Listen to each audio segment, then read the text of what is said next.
अस्सलाम वालेकुम। हाइजेंसबर्ग uncertainty principle, Bohr का ये कहना था कि इलेक्ट्रॉन की पोजीशन और मोमेंटम दोनों ही एक साथ मेजर किए जा सकते हैं। इलेक्ट्रॉन का मोमेंटम और उसकी पोजीशन दोनों ही मेजर किए जा सकते हैं साइमल्टेनियसली, एक ही वक्त में, अकॉर्डिंग टू बोहर। और मोमेंटम क्या है? मोमेंटम जी मैस, और momentum is equal to mass into velocity. Momentum mass और वेलोसिटी का प्रोडक्ट है। असल में उसका ये कहना था कि पोजीशन और वेलोसिटी, उसने इसका एक्सप्रेशन भी दिया था कि ये मेजर हो सकते हैं इलेक्ट्रॉन के। लेकिन 1927 में जबकि wave nature of electron prove हो गई थी, इलेक्ट्रॉन का वेव नेचर प्रूव हो गया था, तो वेव नेचर के प्रूव होने के साथ ही हाइजेंसबर्ग अनसर्टेनिटी, हाइजेंसबर्ग नामी एक साइंटिस्ट था, इसने ये कहा कि हम साइमल्टेनियसली यानी एक ही वक्त में इलेक्ट्रॉन की पोजीशन और इलेक्ट्रॉन का मोमेंटम एक ही वक्त में मेजर नहीं हो सकते। साइमल्टेनियसली यानी एक ही वक्त में मेजर नहीं हो सकते पोजीशन और मोमेंटम। और मोमेंटम क्या होता है? मैस और वेलोसिटी का प्रोडक्ट होता है। मतलब वेलोसिटी ऑफ इलेक्ट्रॉन और मोमेंट पोजीशन ऑफ इलेक्ट्रॉन एक साथ मेजर नहीं हो सकते। आगे उसका क्या कहना था? उसका ये कहना था कि अगर पोजीशन मेजर चूँकि एक्यूरेटली और velocity at a time measure नहीं हो सकते, तो अगर पोजीशन में अनसर्टेनिटी को डेल्टा एक्स से लिखें, डेल्टा एक्स पोजीशन में अनसर्टेनिटी, अनसर्टेनिटी मतलब गैर यकीनी, श्योर ना होना। अगर मोमेंटम में श्योरिटी नहीं है, अनसर्टेनिटी है, और अगर वेलोसिटी या वेलोसिटी और मास का जो कि प्रोडक्ट है विच इज़ मोमेंटम, और मोमेंटम में uncertainty will always be equal to और ग्रेटर देन h/4π। क्या कहना था कि uncertainty in position and uncertainty in momentum का जो प्रोडक्ट होगा वो हमेशा या तो बराबर होगा या इससे ज़्यादा होगा h/4π के प्रोडक्ट से। h/4π से जो हमें वैल्यू होगी, h को डिवाइड कर दें अगर 4π से, तो जो हमें वैल्यू मिलेगी उससे हमेशा ही इन दोनों का प्रोडक्ट या तो ज़्यादा होगा या बराबर होगा। अब ये क्या है? मतलब कहने का ये है कि अगर आप पोजीशन को एक्यूरेटली मेजर कर लेते हो तो आपका मोमेंटम में अनसर्टेनिटी बहुत ज़्यादा होगी। अगर या यूँ कह लो कि मोमेंटम में अगर पोजीशन को एक्यूरेटली मेजर कर लिया जाता है तो मोमेंटम में अनसर्टेनिटी इनफाइनाइट लेवल तक होगी, मतलब इन्फिनिटी होगी, मतलब बहुत ज़्यादा क्या होगी मोमेंटम में अनसर्टेनिटी। लेकिन अगर मोमेंटम को मेजर कर लिया जाता है एक्यूरेटली तो फिर पोजीशन क्या होगी? अनसर्टन होगी। पोजीशन क्या होगी? अनसर्टन, यानी इसमें पोजीशन में अनसर्टेनिटी मैक्सिमम होगी, बहुत ज़्यादा होगी। अगर मेजर कर लें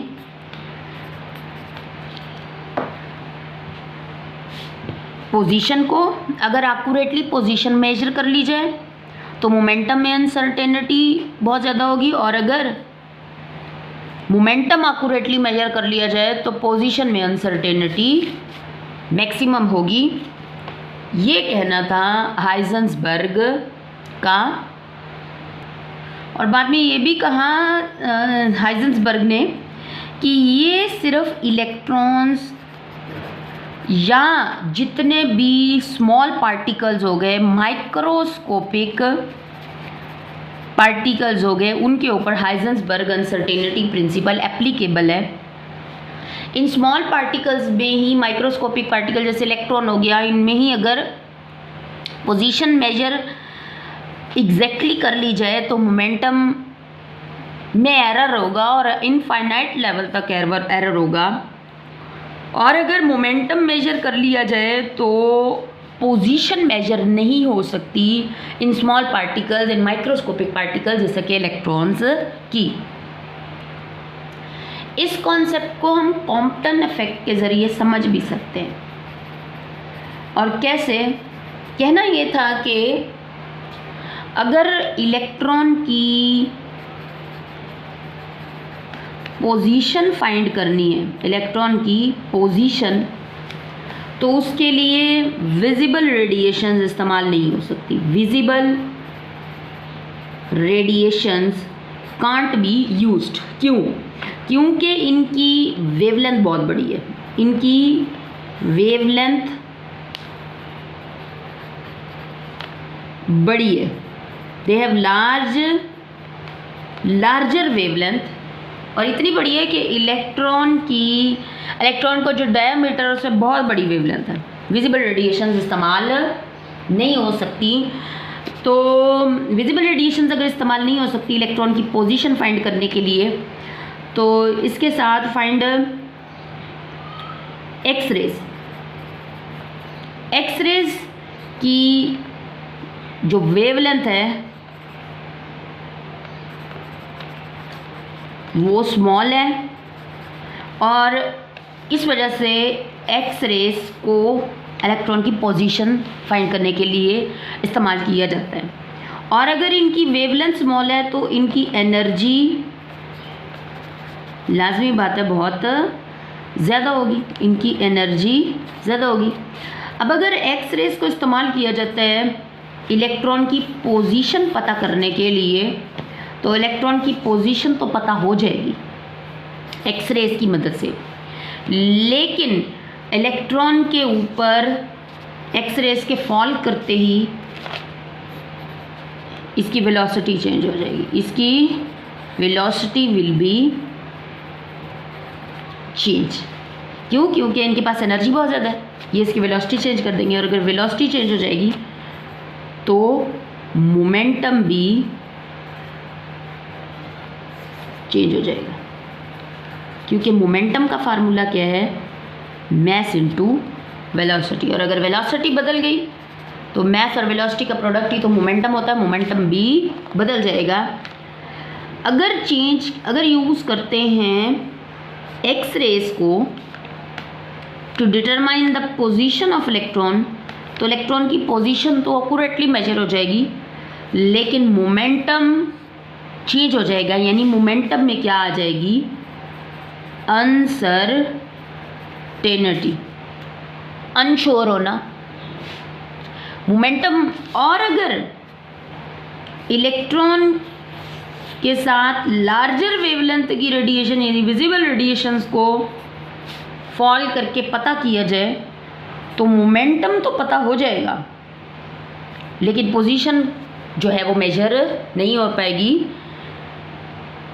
पोजीशन का पता नहीं लगा सकते। तो मतलब अगर स्मॉलर वेवलेंथ की रेडिएशन यानी एक्सरेज इस्तेमाल करते हैं तो फिर हम पोजीशन पता कर लेंगे, लेकिन मोमेंटम में क्या आ जाएगी? अनसर्टेनिटी।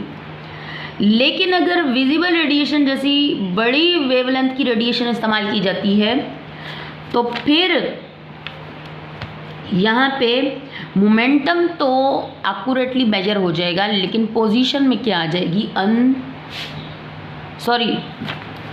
तो फिर यहाँ पे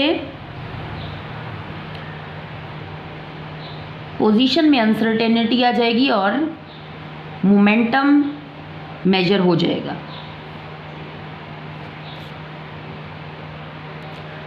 तो ये था हाइजेंसबर्ग अनसर्टेनिटी प्रिंसिपल कि हम एट अ टाइम इलेक्ट्रॉन की पोजीशन और वेलोसिटी मेजर नहीं कर सकते। अगर इलेक्ट्रॉन की पोजीशन मेजर करते हैं तो इलेक्ट्रॉन के मोमेंटम में अनसर्टेनिटी आ जाती है, और अगर इलेक्ट्रॉन का मोमेंटम मेजर करते हैं तो इलेक्ट्रॉन के पोजीशन में अनसर्टेनिटी आ जाती है। ये कहना था हाइजेंसबर्ग का। और ये कब उसने कहा कि जब इलेक्ट्रॉन का वेव नेचर डिस्कवर हो गया। जब इलेक्ट्रॉन की वेव नेचर डिस्कवर हो गई तो उसके बाद ये कहना था हाइजेंसबर्ग का।